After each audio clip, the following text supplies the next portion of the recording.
residente de enfermería de la Clínica Santa Bárbara. Y a continuación vamos a iniciar esta cruzada de neurología.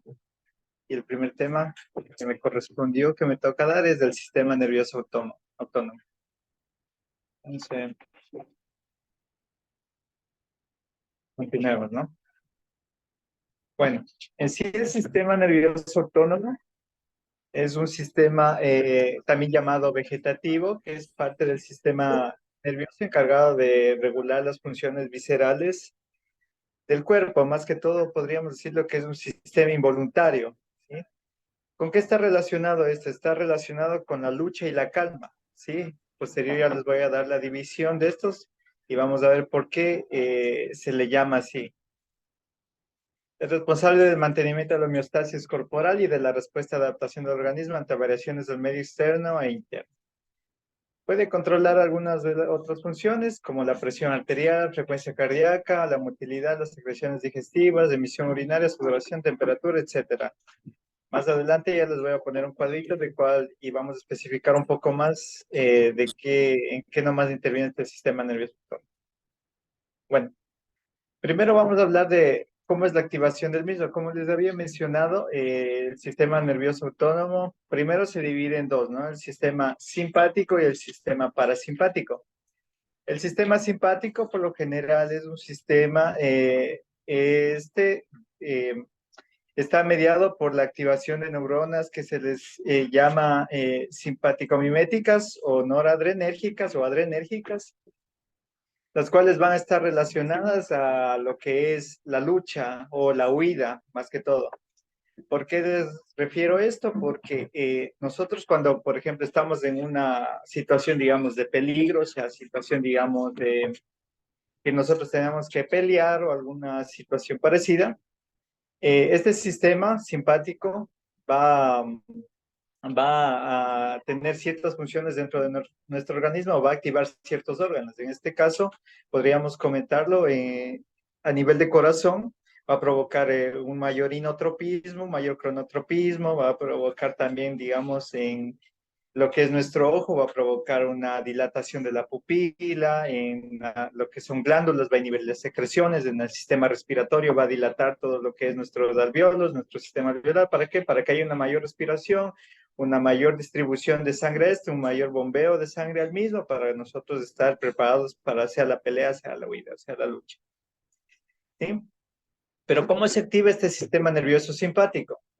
Este puede activarse de forma masiva, ocurriendo cuando el hipotálamo es activado de un determinado evento como un estímulo doloroso emocional muy intenso, lo que les había mencionado. Entonces, esto primero se origina con una respuesta de la corteza motora, ¿no?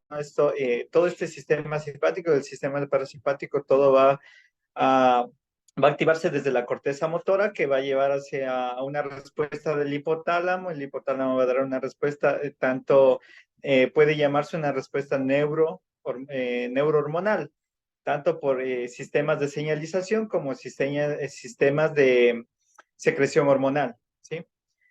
Con la descarga simpática masiva del organismo se pone en marcha para llevar a cabo una actividad muscular enérgica. Entonces tenemos aumento de la presión arterial, aumento del flujo sanguíneo de los músculos, disminución del flujo sanguíneo en órganos innecesarios para la actividad rápida, aumento del metabolismo celular de forma generalizada, aumento de concentración sanguínea de la glucosa, aumento de la fuerza muscular, aumento de la actividad mental. Todo ello permite realizar una actividad física agotadora.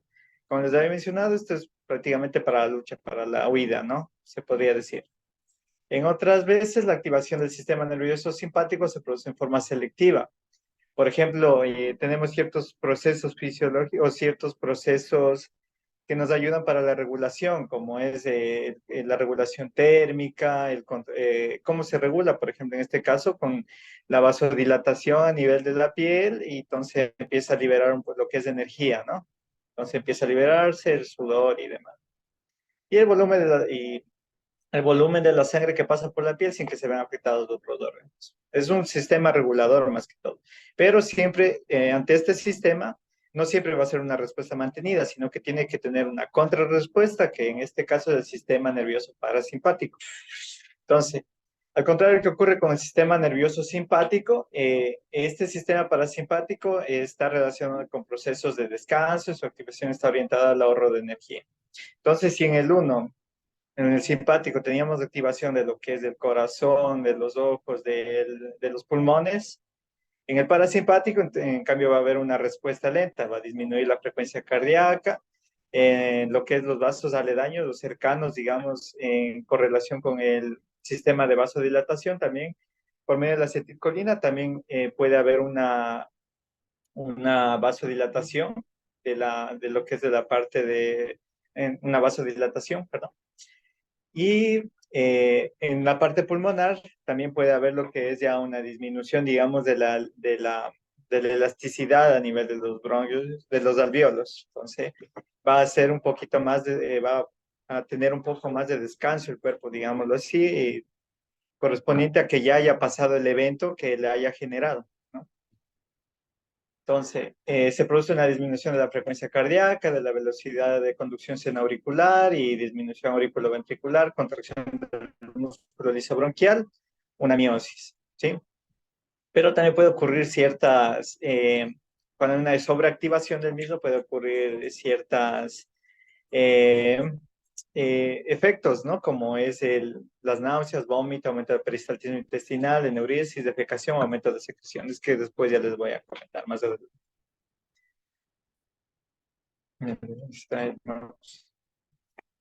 Listo. Bueno, en cuanto a la anatomía, tenemos en cuenta que, como les había mencionado, este se va a activar, por tanto, señales neuroquímicas, ¿sí? O sistema neurohormonal, podríamos decirlo. Y, bueno, aquí nuevamente les pongo la división del sistema simpático, sistema o adrenérgico, sistema parasimpático colinérgico. La integración de las actividades del sistema nervioso autónomo ocurre a todos los niveles del eje cerebroespinal. Este eje cerebroespinal, como les había mencionado, este va desde la corteza cerebral y va recorriendo hacia lo que es el hipotálamo, hacia lo que es el, hacia lo que es, hacia lo que es el bulbo raquídeo, hacia lo que es el núcleo solitario, hacia lo que es el tallo cerebral y posterior dirige a lo que es la médula espinal. Eso es a la médula espinal es en el caso, digamos, del sistema simpático, pero el parasimpático, como más adelante les voy a comentar, se realiza una transmisión, asimismo, desde el tallo cerebral o desde el núcleo solitario también, que es parte del tallo cerebral, y por medio de los nervios de los pares craneales, del glosofaringeo y del vago, que es el más importante, sí, y también del, del, del, del par facial también, del par número 7. Bueno, entonces la activación se produce fundamentalmente a partir de centros localizados en el hipotálamo, tronco cerebral y médula espinal. El hipotálamo es el centro organizativo por excelencia y el que controla todas las funciones vitales del sistema nervioso autónomo con el sistema neuroendocrino. ¿Sí? Entonces, el sistema nervioso simpático es controlado por un núcleo posterolateral, de tal forma que el estímulo llega a esta zona, va a generar una respuesta masiva a la actividad simpática. Este es como les había mencionado, el núcleo solitario, ¿no? Y también este núcleo solitario, por medio de este, pasa a un tracto solitario que viene desde el hipotálamo y va cruzando de forma vertical, tanto lo que es el tallo cerebral como el bulbo raquídeo. El sistema nervioso parasimpático es controlado por núcleos hipotalámicos medial y anterior, pero su activación ocasiona respuestas más específicas y limitadas, ¿no? Bueno, el tronco cefálico, en este se localiza el centro de la respuesta aguda del sistema nervioso autónomo. Entonces, de aquí se habla bastante de que aquí es un centro de que va a regular lo que es presión arterial, frecuencia cardíaca y también el ritmo respiratorio, la ventilación espontánea, que nosotros normalmente no estamos conscientes de esto, ¿no? En el bulbo encefálico se encuentra el principio del centro de integración de los reflejos cardiovasculares. Aquí es muy importante saber que aquí va a ser un centro donde se van a recibir respuestas de lo que son de los senos, de los barroreceptores que se encuentran en el callado aórtico y en el seno carotídeo. Entonces, un momento que nosotros tengamos, digamos, una distensión del mismo o una disminución del tono de estos. Estos quimiorreceptores o barroreceptores van a enviar señales aferentes, envían señales aferentes hacia este centro de integración en el bulbo raquídeo, y entonces va a generar una respuesta, ¿no? Entonces, en este centro, como les había mencionado, es uno importante para el control, digamos, de la frecuencia cardíaca, tensión arterial y lo que es la ventilación. Al núcleo del tracto solitario llega la información procedente de los quimio y barroreceptores y a través de los nervios glosofaringeo y vago, que les había mencionado. Bueno, entonces, dentro de la anatomía tenemos que tener en cuenta que nosotros tenemos una, eh, una neurona presináptica y una neurona postsináptica, ¿sí? Primero, con el sistema simpático, como les había mencionado, este va a salir, digamos, del tallo cerebral, va a salir por medio, digamos, por medio de la médula espinal y va a llegar a unos ganglios paravertebrales, como su nombre lo indica, situados a los lados de la columna vertebral desde el nivel T1, ¿no? Entonces, esta va a llegar, esta célula presináptica va a llegar y se va a conectar dentro de esos ganglios, se va a conectar a una membrana postsináptica. A nivel del ganglio, vamos a tener receptores nicotínicos tipo 2, ¿sí? Nosotros esto es importante que nosotros tenemos que tener en cuenta de que aquí va a ser por estímulo de la acetilcolina. Entonces, tiene su soma en el tallo cerebral, dirige su axón por medio de la médula espinal y las dendritas van a liberar en la zona del ganglio. Cuando ya esté en la sinapsis con la membrana postsináptica, va a liberar acetilcolina, lo cual va a generar un impulso nervioso o va a generar un impulso de la célula o un despolarización de la célula, activando canales de sodio. Aquí todavía no vamos a decir que va a utilizar noradrenalina o adrenalina, ¿no? Sino que aquí es por medio de acetilcolina y esta acetilcolina se va a unir a receptores nicotínicos tipo 2. Entonces genera el impulso por medio del canal de sodio. La membrana postsináptica lleva eso, va a generar una respuesta a órganos específicos, sea corazón, sea el ojo, sea el pulmón. Entonces ahí sí, una vez que se une a la célula donde va a efectuar su actividad, ahí sí libera lo que es la norepinefrina. La norepinefrina aquí por medio de igual receptores que ya les voy a mencionar más a posterior, se une también a receptores específicos que aquí que van a actuar por medio de proteínas G, que hay diferentes tipos, y entonces va a efectuar su accionar, ¿no? Esta tenemos que tener en cuenta que tiene un trayecto, en el sistema simpático va a tener un trayecto postsináptico largo, ¿no?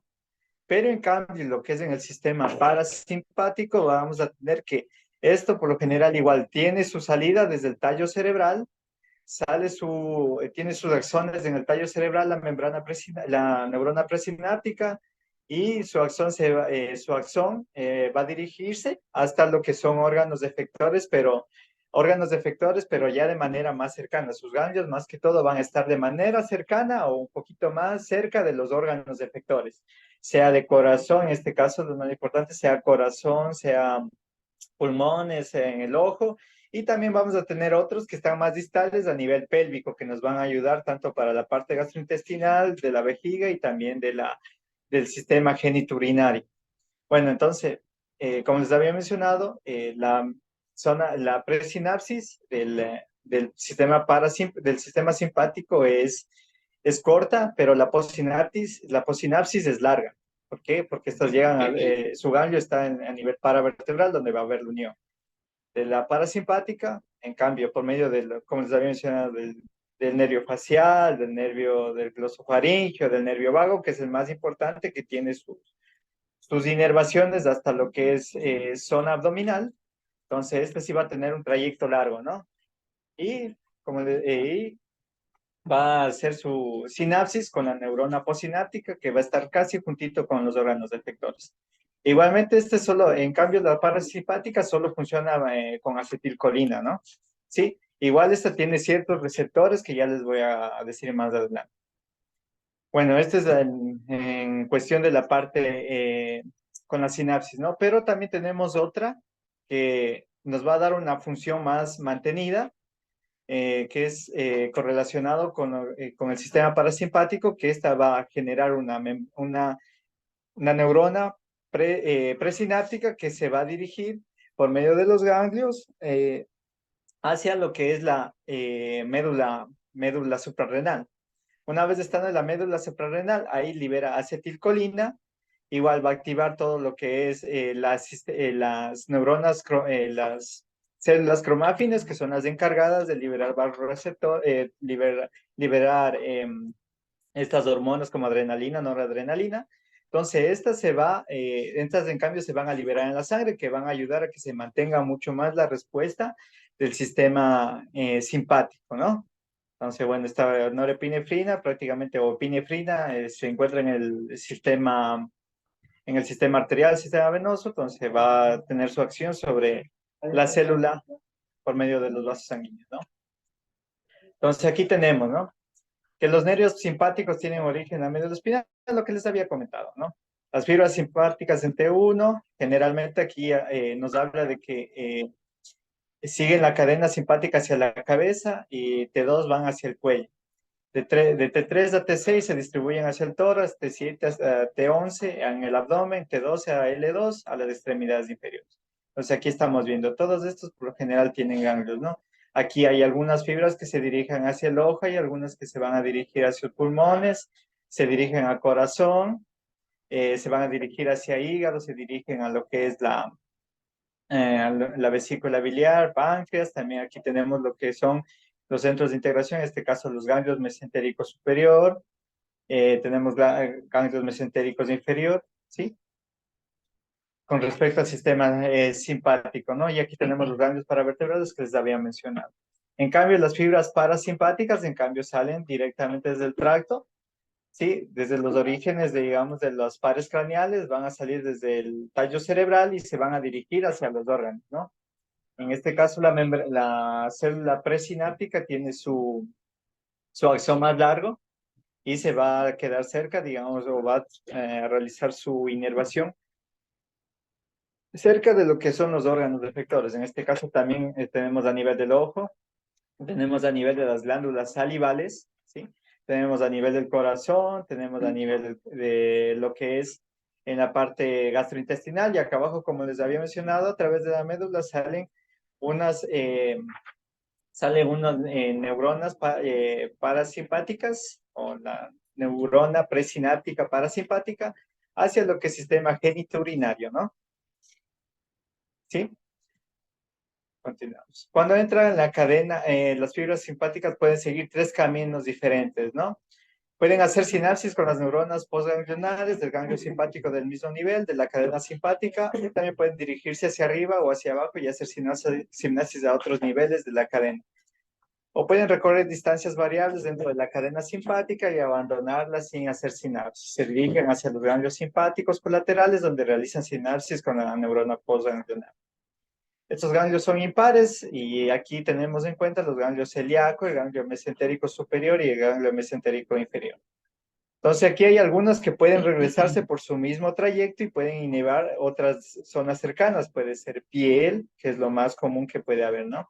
Y las otras que le había mencionado, que puede dirigirse hacia los ganglios simpáticos colaterales, que son en este caso el ganglio de ganglios mesentéricos inferior, superior o ganglio celíaco.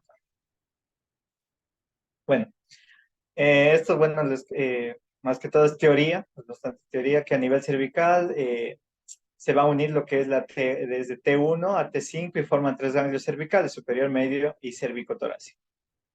Ganglio cérvico-torácico, por lo general es una función del ganglio cervical inferior y el primer torácico y es responsable de inervación simpática de la cara, cuello, extremidades superiores, corazón y pulmones. Los ganglios colaterales o paravertebrales inervan órganos y vísceras abdominales y pélvicas, que aquí van a provocar más que todo a nivel, digamos, de la zona gastrointestinal, van a inhibir su función, digamos, del peristaltismo, van a disminuir porque no son órganos fundamentales para la lucha. Entonces, no, van a disminuir lo que es su accionar y también van a disminuir lo que es su vasodilatación. Entonces es como que el cuerpo trata de ahorrar sangre para toda esa sangre mandarla al corazón, para que haya un mejor bombeo del corazón, un mejor gasto cardíaco.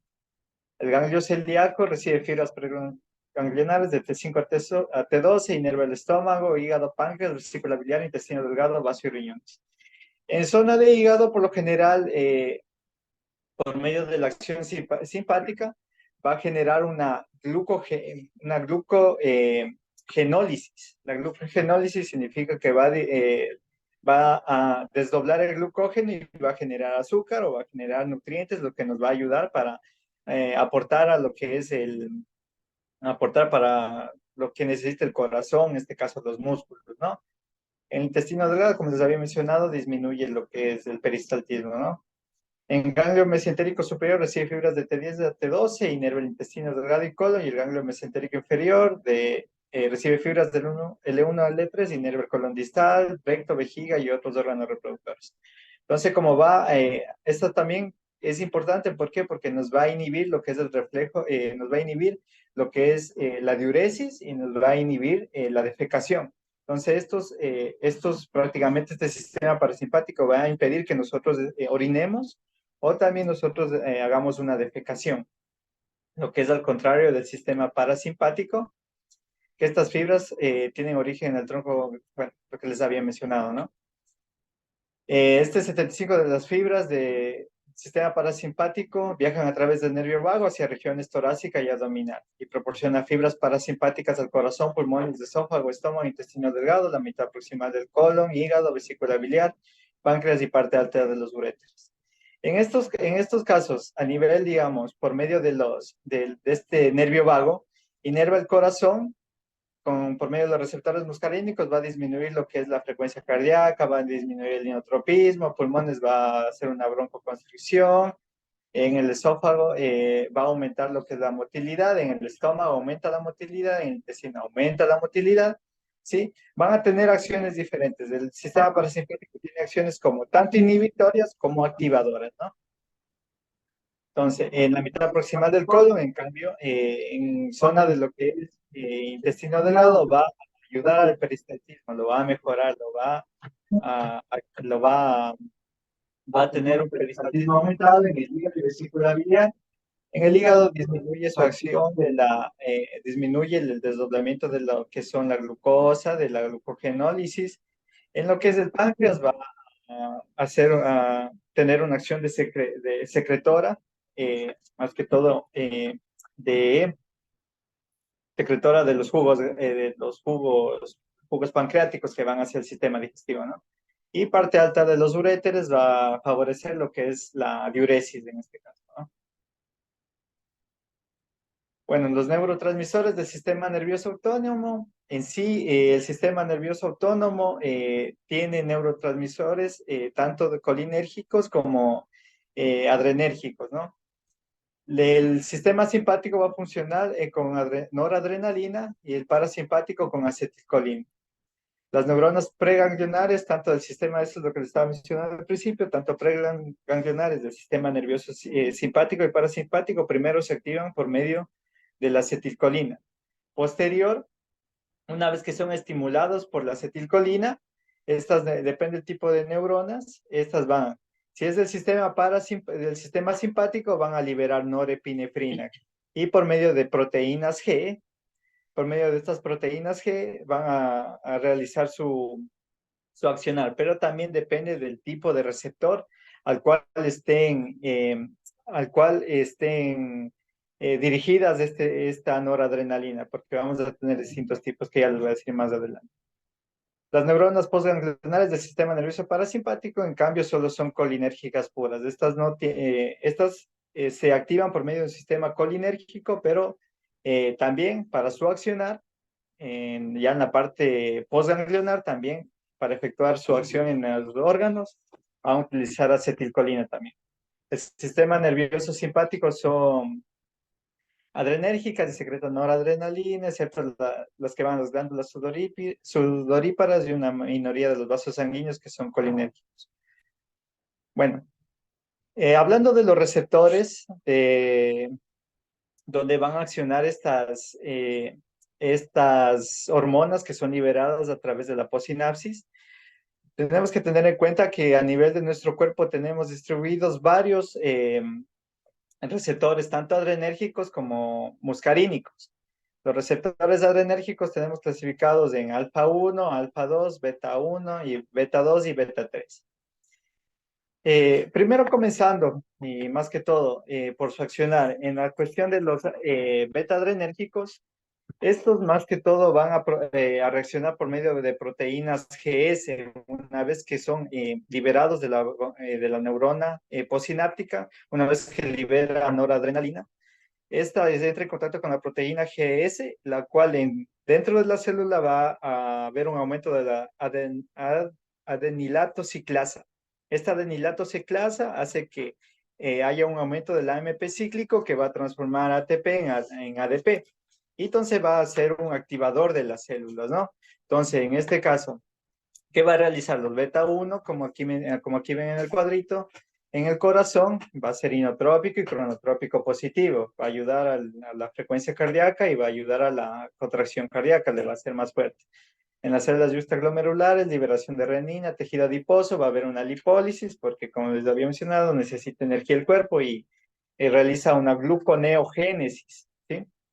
A nivel del bronquio va a haber una relajación y va a haber una dilatación de los bronquios, permitiendo una mayor entrada de aire. En el músculo liso del estómago, intestino, útero va a haber una relajación, en los vasos sanguíneos va a haber una vasodilatación, pero tenemos que tener en cuenta que es a nivel de los receptores beta 2, ¿no? A nivel del hígado va a haber una glucogenólisis que les había mencionado, que esta es la lisis del glucógeno, que es prácticamente glucosa, varias cadenas de glucosa que se transforman en glucógeno, ¿no? A nivel del hígado porque funcionan como reservas. Y tenemos beta 3 que a nivel de adipocitos activa lo que es la lipólisis, ¿no? Ahora, dentro de los alfa adrenérgicos vamos a tener una característica especial. Tenemos dividido en alfa 1, alfa 2. A nivel de alfa 1, estos va a tener, el alfa 1 va a estar relacionados con proteínas GQ. Estas proteínas GQ más que todo son como receptores de las células.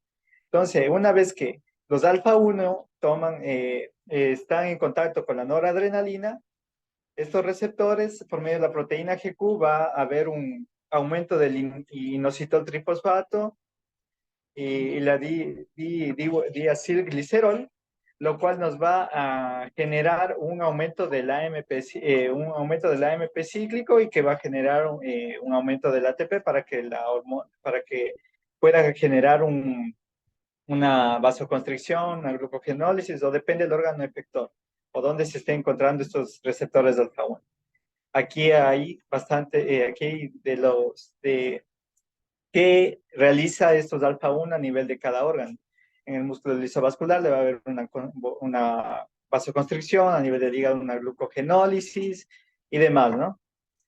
En cambio, los alfa 2, ellos van a accionar una vez que se libera la noradrenalina, actúa eh, a nivel de estos receptores adrenérgicos alfa 2 y por medio de la proteína GI va a haber en cambio una disminución del AMP cíclico, que va a haber una disminución del AMP de la, M, de la, M, de la adenosine que va a disminuir el adenosín trifosfato, no va a permitir que se genere adenosín trifosfato o ATP, o no va a haber este desdoblamiento del ATP, lo que va a inhibir su función o va a disminuir las funciones del mismo. Entonces, aquí menciona, por ejemplo, en la forma postsináptica en el páncreas, que va a haber una disminución de insulina, una vasoconstricción de las arterias coronarias y las venas. Y en la ubicación presináptica hay una inhibición de la liberación de noradrenalina a nivel del sistema nervioso central. ¿Cómo funciona esto? Esto es un feedback negativo, más que todo. ¿Por qué se da esto? Debido a que a la vez que se libera de la membrana postsináptica, se libera noradrenalina, ¿sí?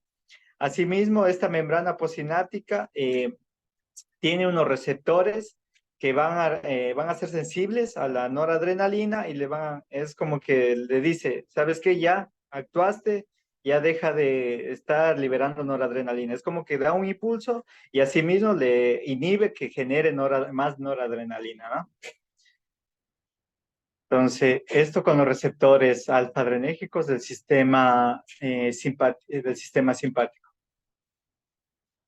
Ahora del sistema parasimpático, en cambio, tenemos lo que son receptores muscarínicos. Estos receptores muscarínicos propiamente actúan con la acetilcolina, lo cual vamos a tener varios receptores muscarínicos del M1, M2, M3, M4 y M5. Fácil, prácticamente los receptores M1, M3 o M5, los receptores no, por lo general actúan con las proteínas GQ.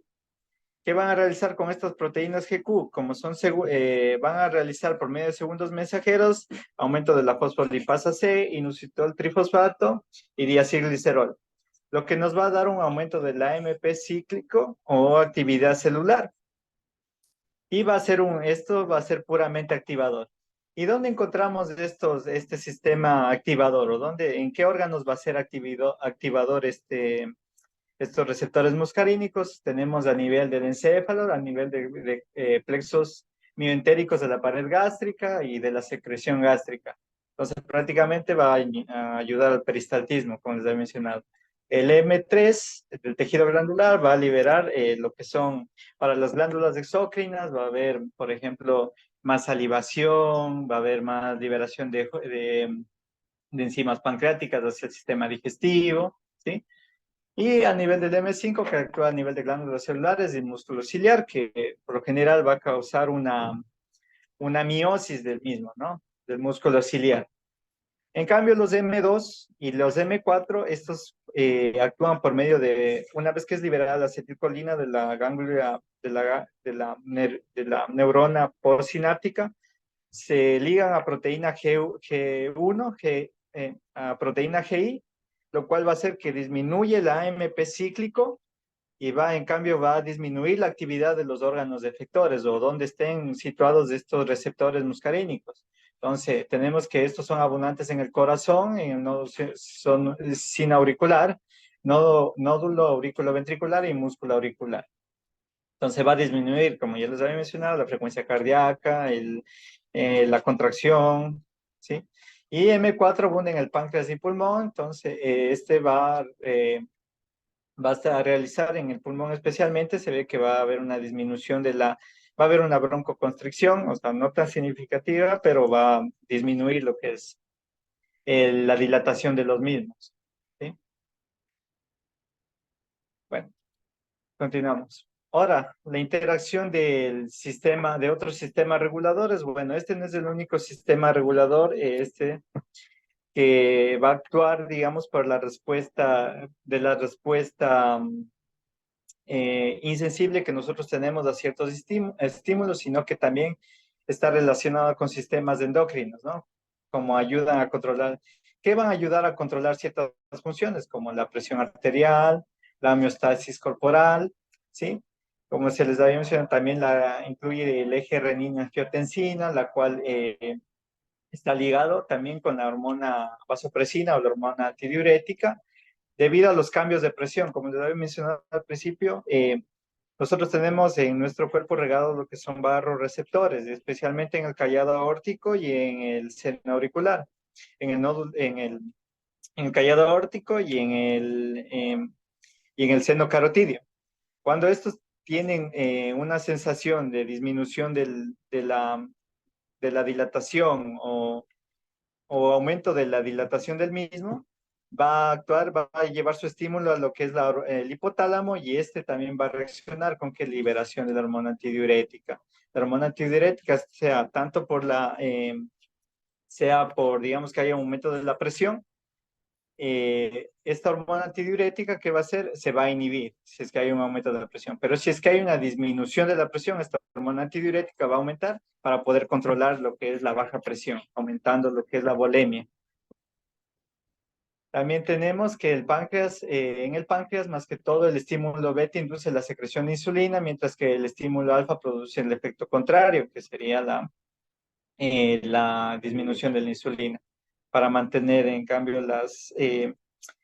mantener lo que es el aporte de glucosa que necesita. La angiotensina 2 también es otro de los que ayudan para el sistema de regulación, como la angiotensina 2, que es un potente vasoconstrictor arterial directo que también actúa en las glándulas suprarrenales, estimulando la secreción de aldosterona y adrenalina. Y también aumenta la liberación de noradrenalina a través de los receptores presinápticos, incrementando el tono simpático periférico. El estímulo beta sobre las células justaglomerulares del riñón incrementa la secreción de renina, la cual, bueno, ahí viene el eje renina-angiotensina. Y los glucocorticoides también modulan la síntesis de adrenalina. Recuerden que también uno de los glucocorticoides importantes es el cortisol, que también es llamado una de las hormonas del miedo, que ayuda también para esta respuesta, ¿no? Ayuda con la glucogenólisis, con la gluconeogénesis, aumenta la frecuencia cardíaca, aumenta lo que es la glucosa en sangre, aumenta lo que es la presión arterial, ¿no?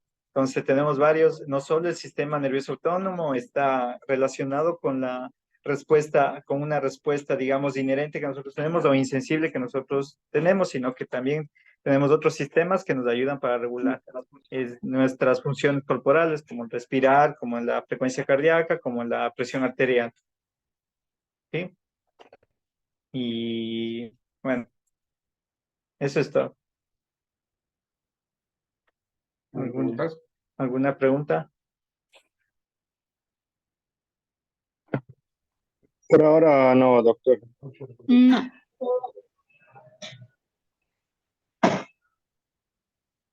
Doc, una consulta Ustedes. administrativa. Pero- Ya sabemos la modalidad del examen. Bueno, ya sabéis el examen por escrito, visual. ¿Examen? No, examen va a ser múltiple choice, pero eso me Bueno, preguntan a mí. Múltiple choice presencial. Que le pregunten a Francis. Ok, gracias. ¿Alguna pregunta, chicos? ¿Algo que les haya quedado claro? No, ninguna. Es Gracias. momento de hacer preguntas.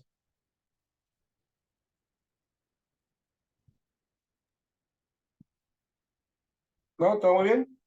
Estamos bien. Todo bien, perfecto. Gracias. Sí, entendió, gracias. Bueno, hasta luego. Gracias.